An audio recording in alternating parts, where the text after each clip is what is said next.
WhatsApp guys, आज हम देखने वाले हैं USA and UK take Canada side against India heavy pressure from 5 eyes countries. तो स्टडी आईक्यू चैनल से वीडियो है, प्रशांत अवन सर की वीडियो है।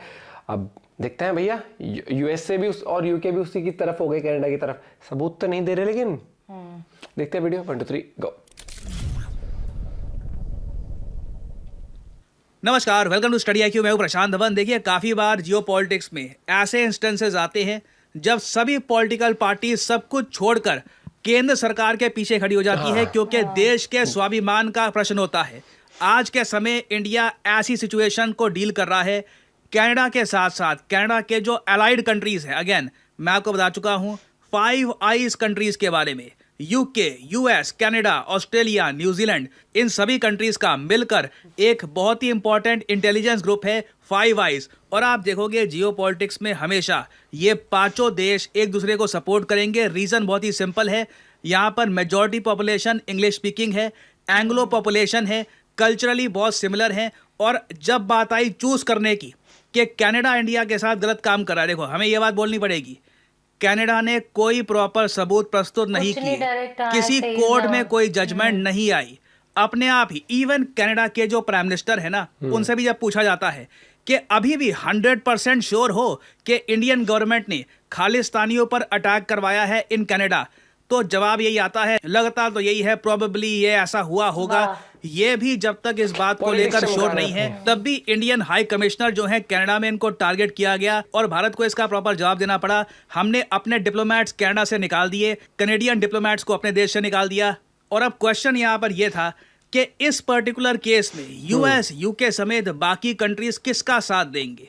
वेल, हमने यहाँ पर साफ साफ देख लिया है, 5 आइज यूनाइटेड खड़ा है और यूके और यूएसए ने कनाडा का साथ दिया है। इधर आप देख पाओगे article, US and UK voice their opinions in Nijjar killing. दोनों ने ही, यूके और यूएस ने कहा है कि बिल्कुल इंडिया को कोऑपरेट करना होगा विद कनाडा।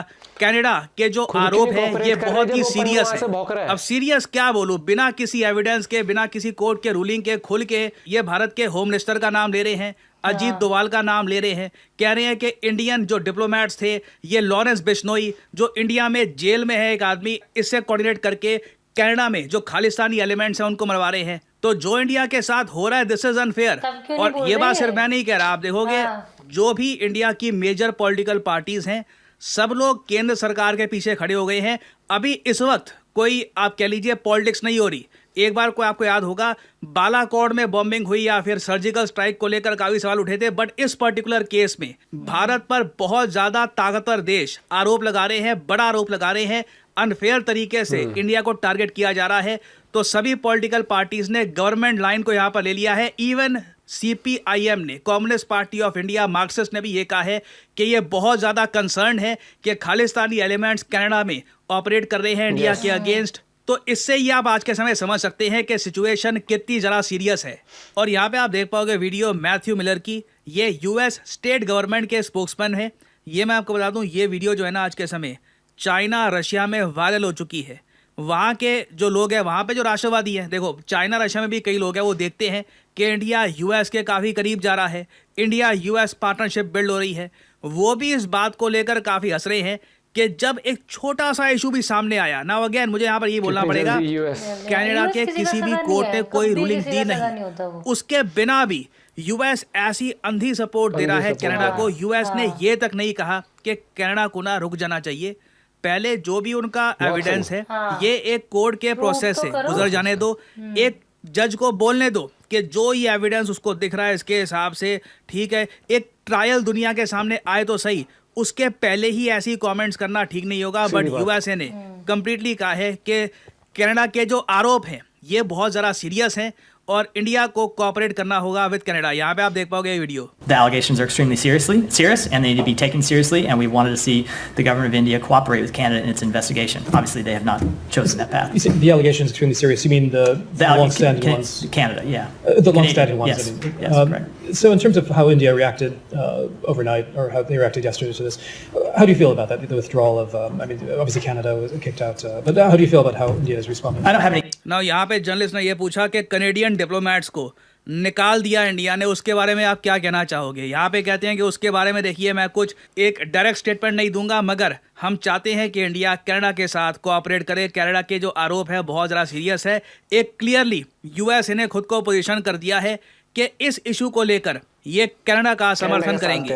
इवन तो हम देख पा रहे हैं कि कनाडा में ना इस इशू को लेकर डोमेस्टिक पॉलिटिक्स की जा रही है, ऐसी स्टेटमेंट्स दी जा रही है जिनकी कोई सेंस भी नहीं बनती। फॉर एग्जाम्पल इधर आप देख पाओगे जगमीत सिंह यहाँ पे इस वीडियो में ये कहेंगे कि मैं कनेडियन गवर्नमेंट को बोलूंगा पहली बात आरएसएस को बैन कर दो, जबकि अभी तक आरएसएस का कोई रोल दिखा नहीं है इस पूरे एपिसोड में कहीं से भी।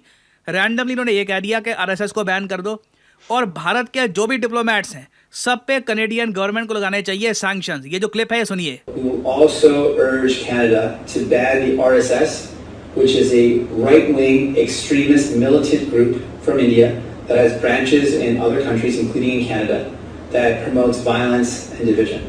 We'll also urge Canada to impose severe and strict sanctions on Indian diplomats. We need to take every step possible to keep Canadians safe. The RCMP has exposed a very serious threat. Now, ये जो उन्होंने बात बोली इसके बाद जो media के सवाल थे कि इंडिया पे सैंक्शंस अगर लगा दिए तो उसके रिस्पांस में एक इकोनॉमिक वॉर स्टार्ट नहीं हो जाएगी, सैंक्शंस की वॉर, वो भी हम पे लगा देंगे सैंक्शंस। इंडिया बहुत इंपॉर्टेंट इकोनॉमी है, उनके साथ ट्रेड करना काफ़ी इंपॉर्टेंट है। वो सब क्वेश्चंस को इन्होंने इग्नोर कर दिया, बस ये स्टेटमेंट दिए निकल गए। और जस्टिन ट्रूडो की जो पार्टी है वो आज के समय जो ऑपोजिशन पार्टी है कनाडा में, पियर पोलिवियर की पार्टी, उस पर ये आरोप लगा रहे हैं कि देखिए ये लोग प्रो इंडिया है। तो लिटरली कनाडा में इलेक्शन से पहले डोमेस्टिक पॉलिटिक्स खेली जा रही है इंडिया के नाम पर कि कौन ज्यादा प्रो कनेडियन है, कौन कनाडा का देशभक्त है, जो इंडिया के अगेंस्ट ज्यादा बोलेगा, इंडिया पे सैंक्शंस की बात बोलेगा, आरएसएस पे बैन की बात बोलेगा, वो ज्यादा कनेडियन नेशनलिस्ट है, कनाडा को सपोर्ट करता है। और जो नहीं बोल रहा, फॉर एग्जांपल पियर पोलिवियर, वो जस्टिन ट्रूडो या फिर जगमीत सिंह के हिसाब से कनाडा को प्रॉपरली सपोर्ट नहीं कर रहे इस इशू पर। अच्छा। और दुख यही होता है कि ये सारी बातें, I mean it is open for everyone to see कि कनाडा बार बार ये इशू क्यों उठा रहा है। जैसे जैसे इलेक्शंस आ रहे हैं अब सैंक्शंस की धमकी, आरएसएस को कहीं से यहाँ पे इन्वॉल्व करवा दिया, मतलब कहीं से भी आप कह लीजिए सेंसेशनलिज्म और बड़ी बात बोलो। तो यूएस ये सब देख नहीं पा रहा। यूएस के मुंह से एक बार भी ये स्टेटमेंट नहीं आई कि कनाडा को भी एक बार को सोच समझ के आरोप लगाने चाहिए। इंडिया एक जियोपॉलिटिकली बहुत इंपॉर्टेंट देश है, रैंडमली ऐसे आरोप लगाना गलत है। बट यूएसए ने यहाँ पर फाइव आइज का जो अलायंस है इसकी इंपॉर्टेंस ज़्यादा रखी है। और इंडिया का जो यहाँ पे मैं कहूँगा ट्रस्ट इरोड हुआ है कनाडा पर, यूएस पर, इसका इम्पैक्ट कई सालों तक आप देखोगे। और अगर मैं भी आपको बता दूँ, पॉसिबिलिटी है कनाडा इंडियन डिप्लोमेट्स पे सैंक्शंस अनाउंस कर दे, क्योंकि अभी इनके पार्लियामेंट में इस पर बहस होगी। जस्टिन ट्रूडो बिल्कुल समर्थन करेंगे इसका, जगमीत सिंह समर्थन करेंगे, इलेक्शन पास में है, ये उसी खुमार में एक बार को कोई बड़ी बात नहीं है।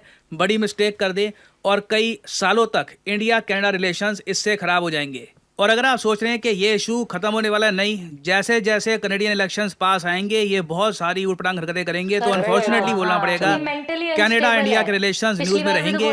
और अगर कुछ मेजर अपडेट आती है तो मैं आपके लिए बाद में अपडेटेड वीडियो ले आऊँगा। फाइनली ये अपना गुड़ गोबर कर रहे हैं पॉलिटिक्स चमकाने के चक्कर में है। पिछली बार भी इसको बोला था कि ये थोड़ा ना इसके कुछ personal issue, personal family issues भी चल रहे थे, रिलेशनशिप इश्यूज चल रहे थे वाइफ के साथ, जो इसका जो भी सेपरेशन वगैरह हुआ। तो लास्ट टाइम तो हो गया था कि मेंटली अभी बहुत अनस्टेबल हो रखा है, ये हो रखा है, अरे तो तुम बागडोर पूरे देश की संभाल रहे हो वहाँ पर उस टाइम पर। बिल्कुल। और हाँ, यूएस की तो ये चीज है, वो कभी किसी का दोस्त नहीं है, तरीके से जाने की जगह। और दूसरी चीज है, नहीं, यूएस को तुम कितना ही बोल लो कि मोदी जी वहां गए थे, वेलकम, वो जबकि ट्रम्प होता है, मुझे लगता है ट्रम्प होता ना तो उसका अलग बिहेवियर रहता है, हाँ, उसका अलग तरीके से जितना जैसे तुम ये कर रहे हो कि एक मतलब टेररिस्ट वाले उस पे तुम इतना हाई उसको मार दियो, उस हिसाब से तो ओसामा जो था, ओसामा भाई इंजीनियर ऐसे कुछ था, वो पढ़ा लिखा था, रिस्पेक्ट दो ना उसको भी, फिर दो उसको भी ना उसमें क्यों। और वो तो अमेरिका, वो तो पाकिस्तान में रह रहा था, वहां पर क्यों गए तुम फिर? क्यों गए? और दूसरी चीज सुनो, उसने WTC पे तो हमला किया था, इंडिया में क्या हम क्यों वो करें फिर उस चीज को? तुम्हें तुम्हारे देश के लिए खतरा लगता है तो तुम अफगानिस्तान भी पहुंच जाते हो, तुम कहीं भी पहुंच जाते हो, उस हिसाब से तो भाड़ में जाओ फिर। वाह, वैसे तो तुम नाटो भी बना देते हो और वैसे तो तुम रशिया को भी आंख दिखा देते हो, वैसे तुम्हें देश का खतरा लगता है तो। और यहाँ पर एक भारत को एग्जाम्पल अगर तुम लग रहा है, पहली बात तो तुम पहली बात जस्टिफिकेशन वो इन्वेस्टिगेशन करो हर एक चीज की, उस चीज की, और खुल के ये खालिस्तान के उसके खिलाफ आ भी नहीं रहा कोई सा, इनमें से बोलता नहीं, वो पन्नू वहां बैठा बैठा चिल्लाता रहता है, और वो तो खुली धमकी देता है कि इस एयरपोर्ट पे ये बम होगा, ये होगा, वो कर दूंगा। हाँ, इंडिया से अगर कोई बोल दे फिर सीरियस नेशनल सिक्योरिटी का थ्रेट दे रहा है वो बंदा तो बैठा बैठा। बहुत सोचने वाली बात होती है, लेकिन वही वाली बात आती है ना, वो भाईचारा ऑन टॉप, उनकी अपना वो संगठन बना हुआ है कि हम तो फाइव आइज वाला बात आ जाती है फिर। कोई फाइव आइज नहीं है। जिस दिन यूएस को इससे भी लगेगा ना कि मुझे, वो सबसे पहले अपना फायदा देखता है। जियो पॉलिटिक्स भैया, अब अपना पॉइंट भी शेयर कर सकते हो। Bye bye, take care.